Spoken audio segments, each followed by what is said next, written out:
Ladies and gentlemen, the program will begin in 10 minutes. Please find your seats.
Ladies and gentlemen, the program will begin in 5 minutes.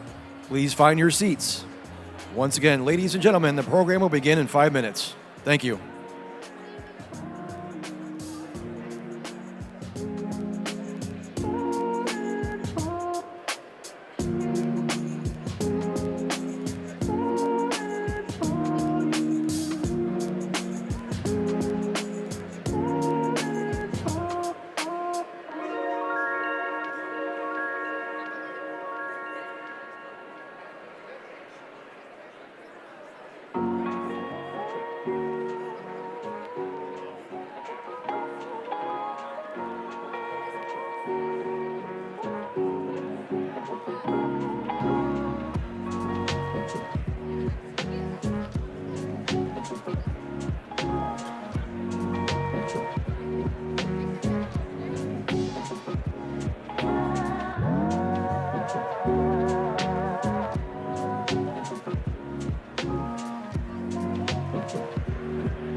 Ladies and gentlemen, please welcome to the stage Governor Gretchen Whitmer and Lieutenant Governor Garland Gilchrist.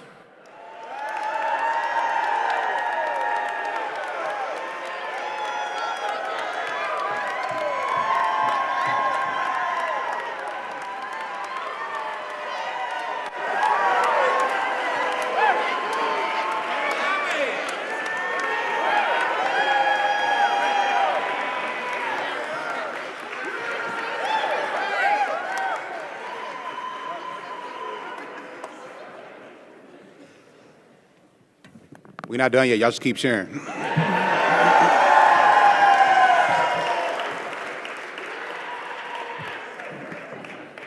Today is such an amazing moment. It is a recognition that if there's one thing that people in Michigan are capable of, it is doing big, extraordinary, and ambitious things. When we see big problems in Michigan, what we really see are big opportunities. Not only are we the place that put the world on wheels, not only are we the place that embody the arsenal of democracy, not only are we the place that bridged the straits between two peninsulas with a bridge the likes of which the world had never seen, we've made it more possible at any point in history to get a good paying job, to be respected and protected at work, to be able to retire and live in our state with dignity.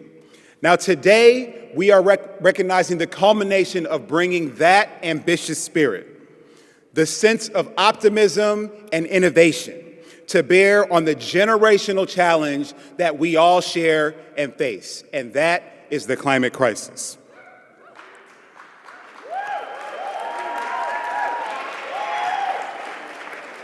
The legislation that Governor Whitmer will be signing today represents the keeping of a promise that we made to Michiganders, starting with the My Healthy Climate Plan back in 2021.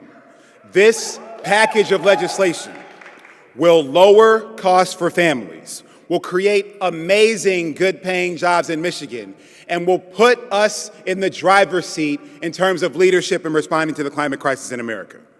This will make a difference for Michiganders like Stephen from Kalamazoo, who told us that staying on track in how we address climate change is essential for his children and our children's health and future. Sarah in Ann Arbor, who wrote to us about her worries when it comes to climate change, about her future and those college students that she works with every day at the greatest university in the history of the world, University of Michigan, that's going to win the national championship. I'm only going to tell truth from this podium. President John F. Kennedy said that no problem of human destiny is beyond human beings. Our reason and spirit have often solved the seemingly unsolvable, and we believe that they can do it again. No matter how intractable, no matter how difficult or complex our problems may seem, they are man-made. And if it's a man-made problem, that means that we can have people-driven solutions. And I know that the people of Michigan are the best position to solve those problems. So we can apply our Michigan minds and our Michigan muscle to innovate and create the future, to create new technologies and new possibilities. And we can let our ambitions be the only thing that exceeds our imaginations. We can set goals and we can go beyond them. We can invest in the dignity of every worker and community and help every person benefit from this clean energy transition. Let's boldly create the conditions we seek for more people to succeed and be safe and healthy right here in the state of Michigan.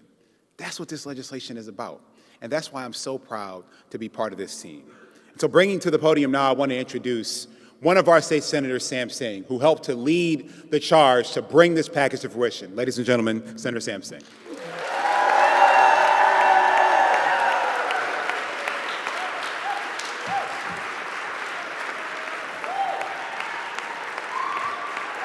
Thank you. Thank you very much. It is a great honor and privilege for me to be here today.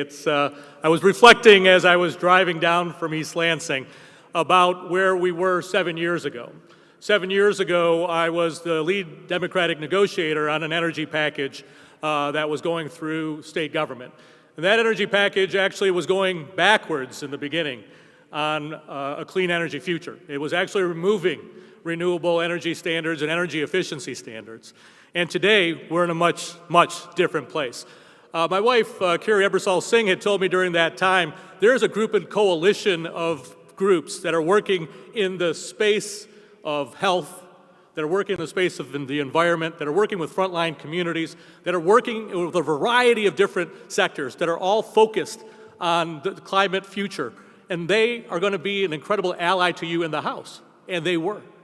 They were able to fight back, put clean energy back into those bills, and we made modest gains in energy efficiency and renewable energy.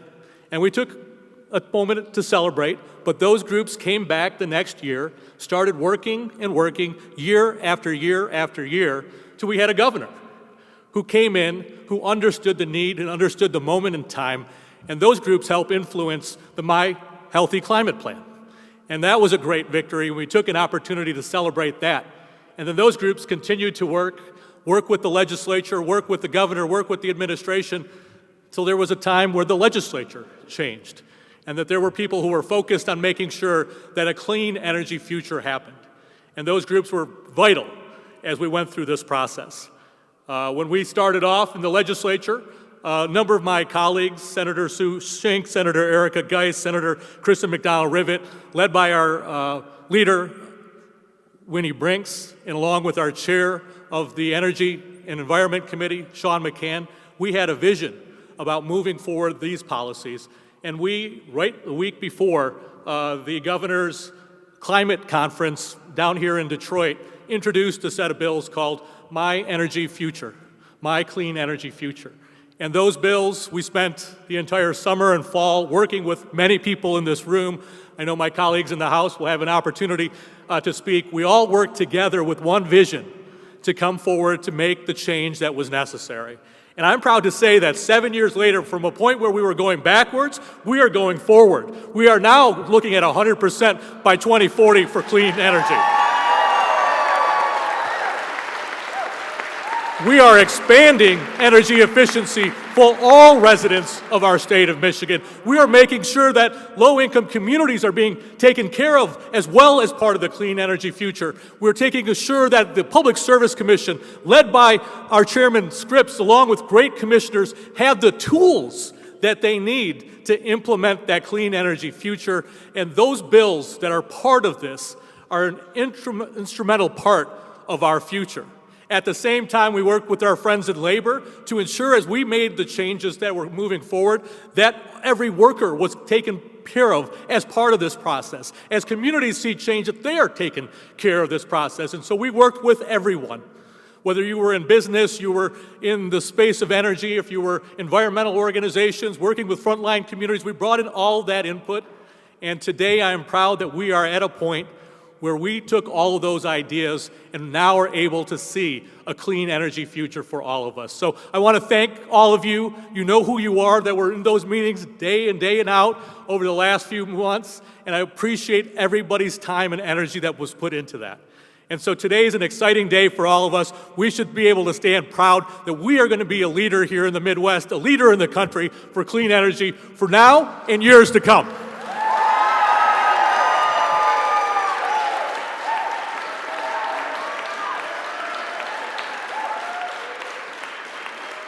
And it is my honor to introduce one of my partners in the State House, Majority Floor Leader Abe Ayash.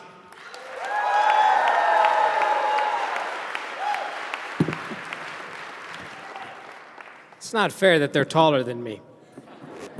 What up, doe? Welcome to Detroit. Welcome to the 9th House District. I am so damn excited about what the governor is about to sign today. Now, let's reflect on this moment. Senator Singh talked about how for many, many years, they said Michigan could never get it done, that Michigan could never be a state that was going to invest in a clean energy future, that Michigan was never going to be a state that can reduce costs for people like my constituents in Detroit and Hamtramck, that Michigan could never be a place that can keep union jobs for the future. But this year, Senate and House Democrats came together and delivered a package that will make that happen once and for all. Now, before we talk about the exciting legislation, it's important that we thank the folks that helped us get here. I'd be remiss if I didn't thank my staff in this process, Dylan, Spencer, Melek, Katie, and Trent, who did so much work to shepherd this in the House. Our staff members are often overlooked. And I also want to thank my colleagues, Representative Martis, Representative Kofia, Representative Pahutsky, and Chair Scott for delivering these bills forward to make sure that Michigan is going to be a clean energy state, that Michigan is going to be a state that creates high-wage union jobs for decades to come. And we are going to be the envy of the Midwest. Now, our governor and our two majority floor leaders and the Speaker of the House all happen to be Spartans. And I don't care what happened last weekend, I am excited to say Michigan is going green. And we're going to do it in a way that invests in communities that are low income. We're going to do it in a way that makes sure that we have a just transition for our workers. We're going to do it in a way where our local communities and our farmers have input and agency in what they do with their land and their futures. And it is all possible because you help deliver Democratic majorities in the Michigan House and the Michigan Senate. I want to close by thanking my partner in good and sometimes in trouble, Representative Ranjiv Puri. This would not have been possible without the work that he put in to help deliver this. Our majority whip made sure we got 56 in the House to deliver it to the governor's desk that she will sign today. So I want to give a special shout out to the man who's finally grown a beard, try to look like me, here today. So with that, I'm so excited that we are finally going to sign the Michigan Clean Energy Future and the Clean Energy and Jobs Act today. And it would not have been possible without all of you in the trenches doing the work to make sure that Michigan is going green and staying clean. With that, I'd like to invite up John Perkins from the Michigan Carpenters Union.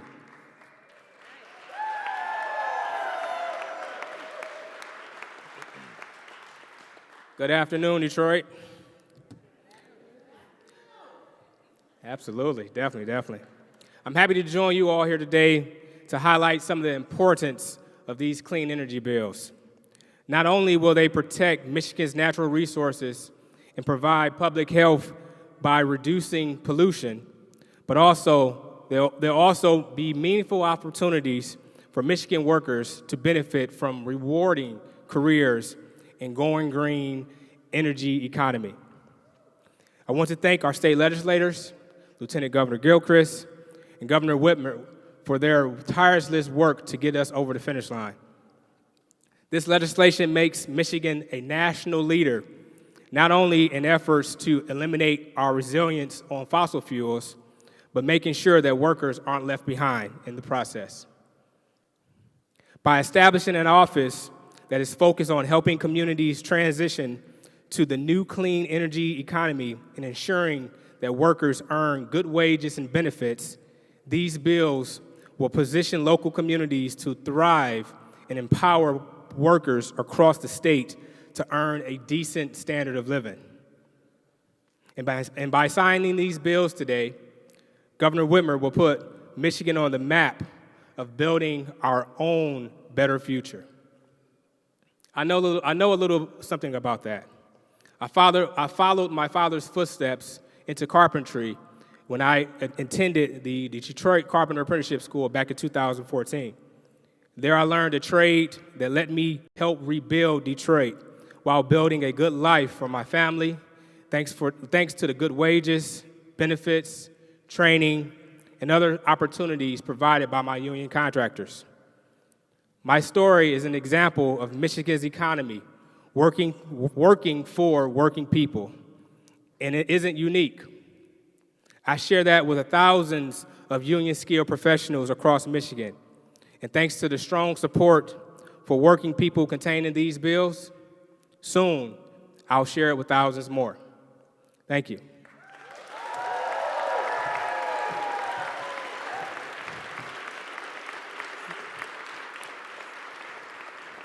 Coming to the podium, we have Clara Ostrauder.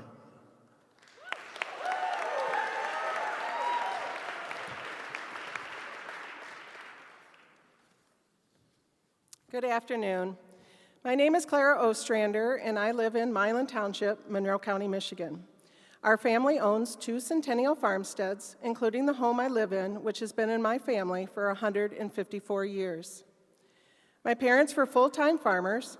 My dad farmed about 500 acres in our township, raising corn, soybeans, wheat, and oats. Being raised on a family farm, I learned hard work and dedication. That's just been part of my entire life. I went to Michigan State University. Go Green. where I received a Bachelor's of Science degree in animal science. My family and I continue to raise and show animals to this day. Before my father passed away, he asked me to keep the farm in the family so it could be passed down to my son the same as he was passing it on to me. Little did I know at the time what a hard task it would be to maintain 2 farmsteads over 100 years old and keeping up with property taxes. Renting the farm to another farmer for raising corn and soybeans assists with paying the taxes, but it doesn't leave much more for helping with the maintenance on the rest of the farm. So when we were first approached about the idea of leasing our land for a large solar farm, we were very skeptical as we didn't want to do anything to harm the farm. But after several months of research, we learned that solar would not harm our land, but rather it would allow the land to rest while helping the environment by harvesting the sun for clean energy. When we made the decision to lease our land for solar, our township had an ordinance in place which allowed solar on ag-zone land. Unfortunately, over the course of the next 2 years, we were faced with opposition that ultimately ended in the ordinance changing and taking away our landowner rights. Fortunately, with the development and passing of Senate Bills 277 and 502, small farmers like myself will now have the option to keep their family heritage and not have to resort to selling their land. I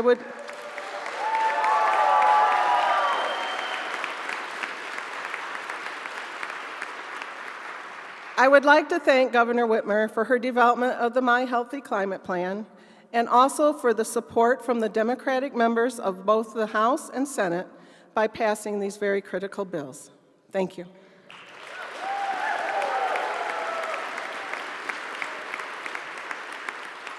I would now like to introduce our next speaker, Zaria Coleman. She's a student at Wayne State University.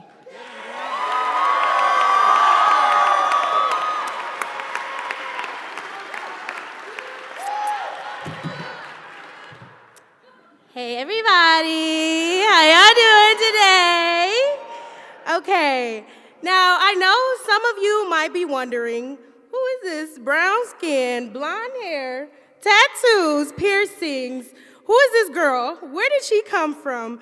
And when did she start advocating for environmental injustices? Well, allow me to properly introduce myself. My name is Zaria Coleman, and I am your go-to student activist at Wayne State University.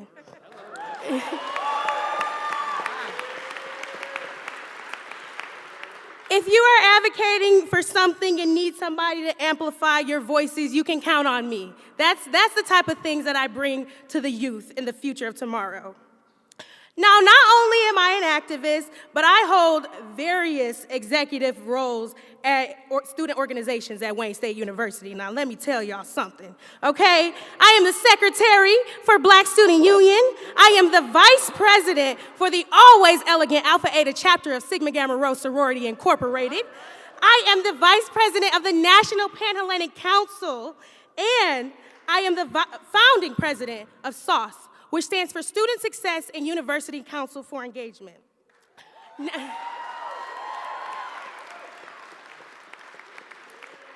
with SAUCE, what we do is we like to host entertaining events that address issues that are impacting our communities. And we like to do it in a way that engages students so we can know that we can come in and advocate when we need to be, but we're also having a fun time in the space.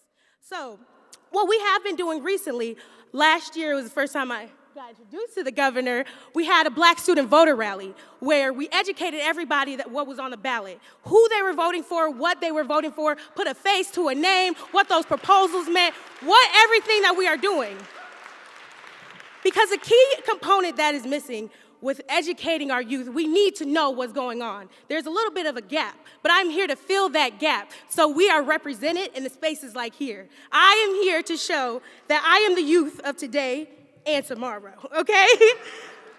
So, most recently, SAUCE, my student organization, has been collaborating with Michigan's League of Conservation Voters. We have been fighting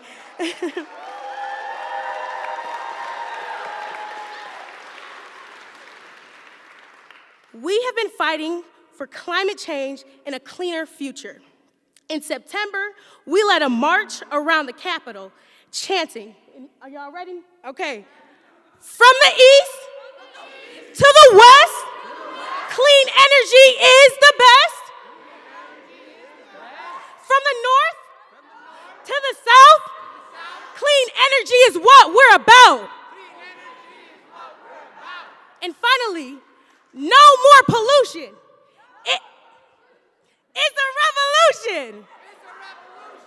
Okay, so that push, that fight of what we youth advocates are doing, that is what brought us here today and now for this bill signing package. I know I shared a lot about myself, but I'm here to represent our future generations and the low-income minority communities most affected by environmental injustices in Michigan. I am here to convey that this young, busy, ambitious black girl like myself relates so much to this bill package. We come as a force advocating for change, addressing what we are all thinking. Some may think that me and the bill package are bold and too ambitious, but fret not, we are not. Trust and believe we are here today to stand our ground, and we're standing on business, okay? I'm here to say that Michigan stands at the center of industrial America and is sending a clear message that we are here to lead the fight against climate change in the Midwest. With this bill,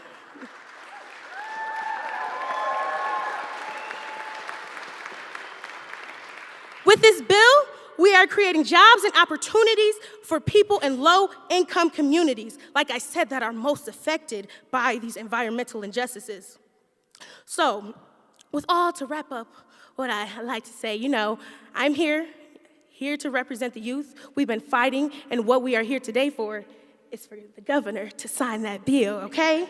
So, without further ado, I would like to introduce how we call her in Detroit, Big Gretch. But I'm gonna keep it a little professional. I would like to introduce Governor Gretchen Whitmer.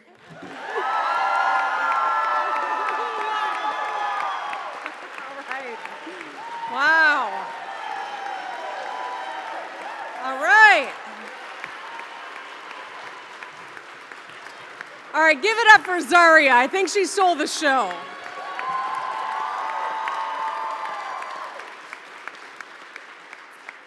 Well, Zaria, thank you for that rousing introduction and your vantage point and your energy. Boy, I mean, it is exciting. And I'm thrilled to be here with all of you today, my legislative partners, my stakeholder partners, and all of you. This was a massive undertaking. A lot of people doubted we could ever do something like this anywhere in the country, especially in a state like Michigan. And today I'm going to sign 7 game-changing bills that are going to lower household energy costs by an average of $145 a year, improve reliability, and create 160,000 good-paying jobs. Once I sign these bills, Michigan becomes a national leader on clean energy, bringing billions of federal tax dollars home and private investment into our communities. Together, we are protecting our air, our water, and our land while focusing on taking climate change head on. Today is a huge win for Michigan families, for Michigan businesses, and for future generations of Michiganders. We've been working toward this day for a long time. I unveiled the My Healthy Climate Plan in 2021, informed by a lot of stakeholders and a lot of educated minds who thought, how can Michigan become a leader? We outlined a lot of goals in these bills. Our plans were ambitious. We had no idea how to get the legislature to, and what the legislature would look like in 2023, but we knew the clock was ticking. And look at us now, with this crop of legislators who took this on, who did the hard work, we got it done.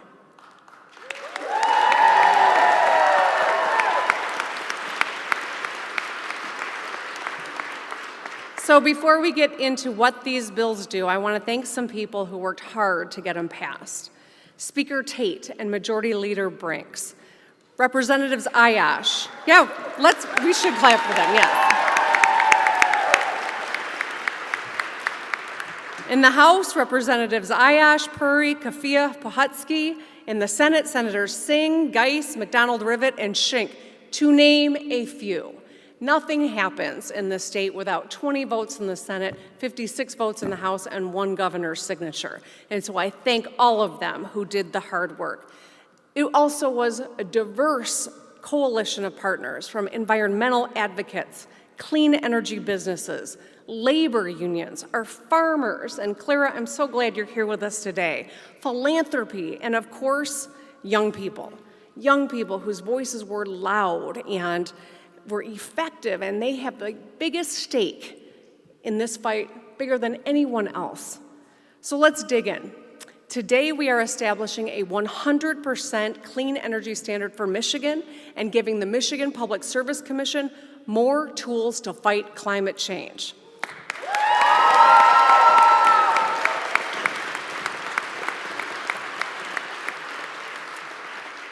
Our new standard requires that Michigan is powered with 100% clean energy by 2040, with 50% renewable energy by 2030. Getting this done will reduce air, water, and land pollution. It will balance reliability and affordability so people can keep their power on through storms and floods and freezes. Our 100% clean energy standard will make Michigan a national leader, top 5 nationwide, and #1 in the Midwest. We already knew we were the best. It's about time the rest of them figure it out. Let's make it official.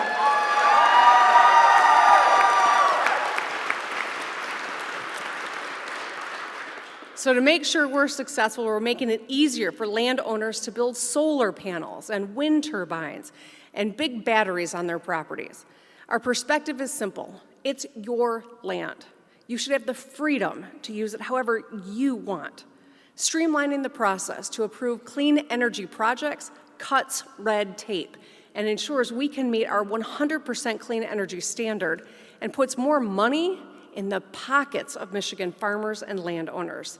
And additionally, allowing the MPSC to consider climate, affordability, and environmental justice in their decisions so that they can factor the impacts of climate change into our grid and protect areas of our state that have been historically impacted by pollution.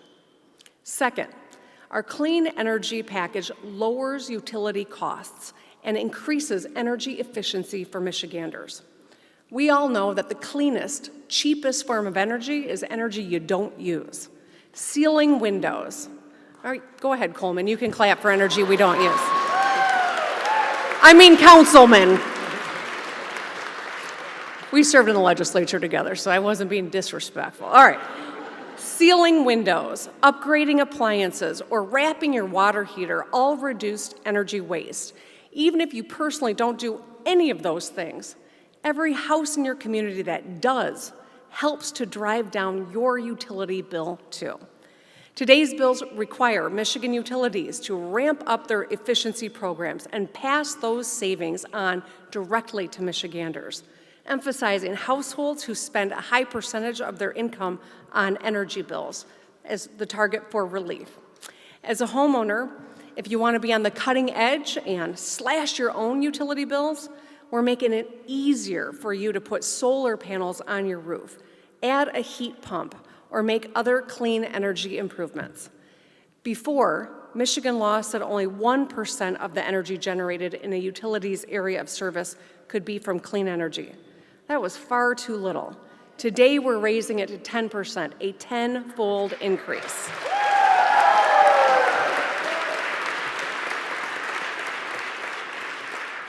And finally, today's package will help us make more clean energy right here in Michigan, reducing our reliance on foreign oil and unleashing the extraordinary potential of our people.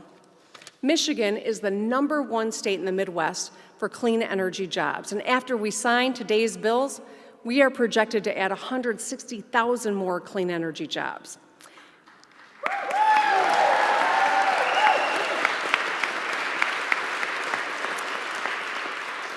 So to ensure that these are good-paying, middle-class jobs, all of our energy projects will be built with the strongest labor standards in the country. We will make American energy with American workers earning family-sustaining wages.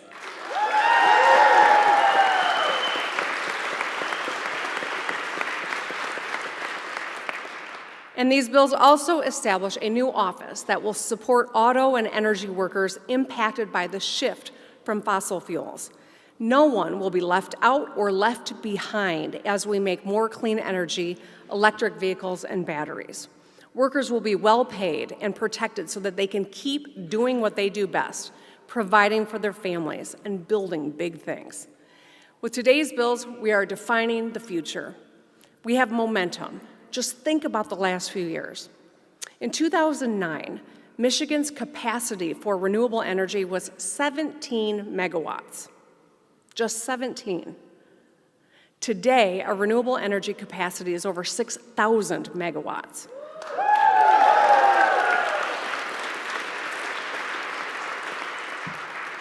When I went to law school, it really deteriorated my math side of my brain, so I'm not going to do the math for you, but it's a big deal, right? Our nation also has gone from 2 electric vehicle battery factories in 2019 to 30 that are planned today, including 5 of them in the state of Michigan.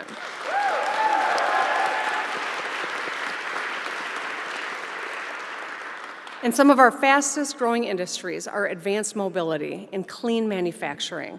Our clean energy future is ambitious, but it is achievable. I have no doubt that if we pursue this wholeheartedly, we can get it done because in Michigan, we're not afraid of hard things. We have defied and defined history so many times before, and I know we are up to it again. We will lead the clean energy future because we have the workforce and now the legislation to foster strong economic growth. We will build on our reputation as a state where working families can thrive, businesses can succeed, and communities can prosper. As Michiganders, we know we have a responsibility to face climate change head on, not only to make life better today, but to make sure life goes on centuries from now. We do this work because we care about our future and want to leave behind a better world for our kids. There's an old Native American proverb that goes, "We do not inherit the earth from our ancestors, we borrow it from our children." Back in early 2021, when I unveiled the My Healthy Climate Plan, I read 2 letters that I received from 4th graders named Lily and Maddie. They wrote about rising water levels and decreasing biodiversity. They urged us to take climate action. Well, I hope those 4th graders are now enjoying 7th grade, and I hope they are proud of the action that we're taking today for them.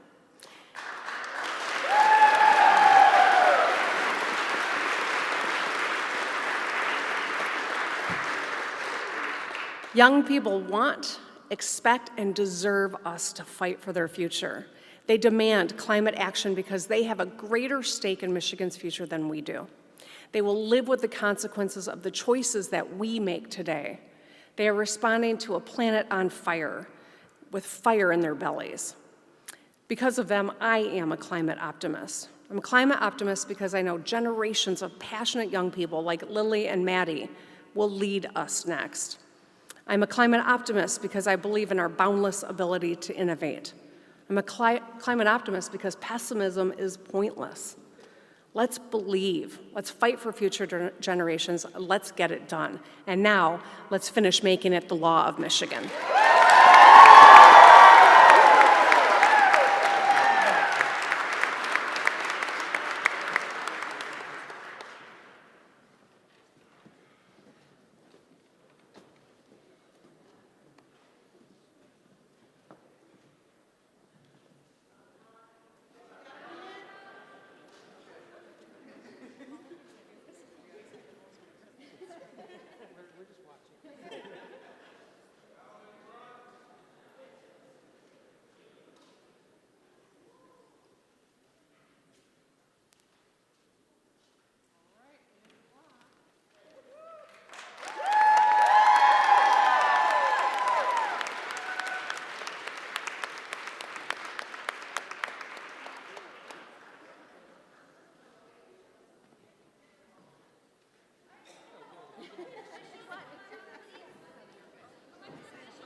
I